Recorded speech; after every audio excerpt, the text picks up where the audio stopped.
একদিন এক রাজা তার চোখ নিয়ে খুব বিপদে পড়লেন এবং তিনি বিভিন্ন জায়গায় যাচ্ছেন, তার চোখ ভালো হচ্ছে না। তো তিনি একদিন জানতে পেলেন তার রাজ্যের এক বনে এক সন্ন্যাসী থাকে। তিনি সেই সন্ন্যাসীর কাছে গেলেন এবং তার সমস্যার কথা খুলে বললেন। সন্ন্যাসী তার সমস্যাটা বুঝতে পারল এবং সেই সন্ন্যাসী রাজাকে বলল যে এখন থেকে আপনি সব কিছু লাল রঙের দেখবেন, আপনার চোখ দিয়ে লাল দেখবেন, তাহলে আপনার চোখ আস্তে আস্তে ভালো হয়ে যাবে। তো রাজা তার রাজ্যে চলে আসলো এবং তার রাজ্যের আশেপাশের সমস্ত কিছু লাল রঙের করে ফেললো। তো তিনি আস্তে আস্তে রাজার চোখ ভালো হয়ে গেল।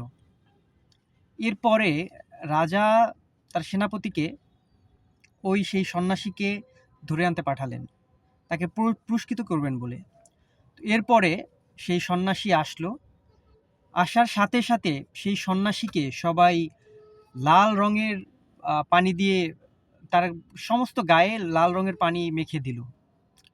কারণ হলো সেই সন্ন্যাসী তাকে বলেছিলেন সবকিছু লাল দেখতে। তো সন্ন্যাসী রাগান্বিত স্বরে রাজাকে বললেন যে আপনি আমাকে লাল রঙের পানি দিয়ে কেন ভিজিয়ে দিলেন? রাজা বললেন, আপনিই তো বলেছেন যে আমাকে সবকিছু লাল দেখতে। আমি যদি আপনাকে দেখি, আপনাকে যদি লাল রং দিয়ে না ভিজিয়ে দিতাম, তাহলে আপনাকে দেখলে আমার চোখ তো আমার চোখে আবার সমস্যা হয়ে যেত। এই জন্য আমি আপনাকে লাল রং দিয়ে ভিজিয়ে দিয়েছি। তো সন্ন্যাসী বললেন, আপনি একটা লাল চশমা পরলেই তো পারতেন। রাজা বলল, ঠিকই তাই তো।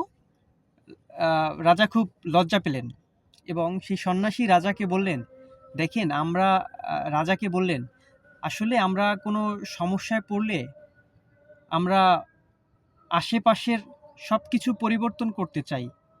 আসলে আমরা কিন্তু পরিবর্তনটা যে আমাদের নিজের মধ্যে লক্ষ্য করলেই পাই, এটা কখনো আমরা ভাবি না। মূল কথা হলো আমরা আসলে আমাদের কোনো কিছু নিজেকে পরিবর্তন করতে হলে বা কোনো কিছু পরিবর্তন করতে হলে আমাদের দেশের বাইরে যাওয়া দরকার পড়ে না। আমরা আগে আমাদের পরিবর্তন হতে হবে।